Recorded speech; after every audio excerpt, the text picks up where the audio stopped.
And first thing I want to look at is the relationship between those two. First way we're going to analyze this is I'm going to go to the kick, and on the kick track, I'm going to drop in a plugin called M Multi Analyzer from Melda Productions.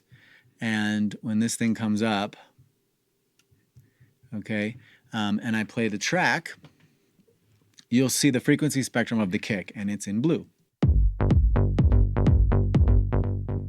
But now I'm going to come down to the bass and add another instance of the multi-analyzer. All right, and it comes up again.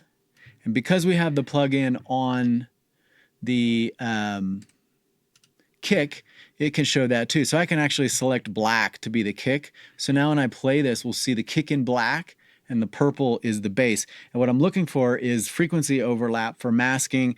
I want to know, is the kick lower than the bass? Is the bass lower than the kick? So this is a visual way to analyze what's going on with the relationship of the kick and the bass.